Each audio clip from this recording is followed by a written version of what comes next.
जी आका की आमद मरहबा, सोने की आमद मरहबा। ईद मिलादुन नबी हर कोई बढ़ चढ़ के मना रहा है और हम देख रहे हैं कि कोई गली मोहल्ला ऐसा नहीं है कि जहाँ पर चरागाहें ना की गई हों, बल्कि कुमकुमों झंडियों से जो है वो सजाया ना गया हो। अपने घरों को, गलियों को, बाज़ारों को, इमारतों को बड़ी जो है वो खूबसूरती से सजाया गया है और हर कोई हिस्सा डाल रहा है।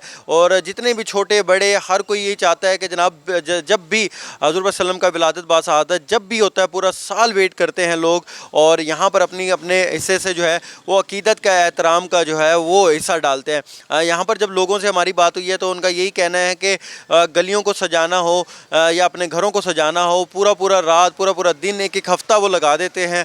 और ये जो चरागाहें हैं बरकी कुमकुमों से अपने घरों को सजाना हो, हमने देखा कि गुंबद खज़रा के जो मॉडल हैं वो अपने घरों पर लगाए गए हैं। नालायन पाक के जो हैं शबियात वो लगाई गई हैं। हमने देखा कि यहाँ पर खाना काबा के मॉडल भी मौजूद हैं।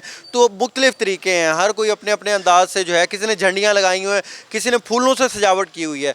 तो ये वो पूरा साल लोग वेट करते हैं कि आका दो जहाँ सल्लल्लाहु अलैहि वसल्लम का जो विलादत बासआदत है वो अपने अपने तरीके से मनाई। इस वक्त हम मुमताज़ाबाद बाज़ार में मौजूद हैं। इसकी हर गली हर बाज़ार जो है, हर एक कूचा जो है, चाहे वो मसाजिद हों, आम घर हों, वो बरकी कुमकुमों से जो है यहाँ पर जगमगा रहे हैं। और इसके साथ साथ दीगर चाहे कैंट बाज़ार है, हुसैनागाई बाज़ार है, हर जगह पर यही हालात है। लोग चाहे छोटे हों बड़े हों वो हमेशा पूरा साल वेट करते हैं। उनका ये कहना है कि आका दो जहाँ सल्लल्लाहु अलैहि वसल्लम जब दुनिया में आए थे तो उन्होंने अंधेरे का खात्मा किया था और रोशनी जो है वो लेके आए थे।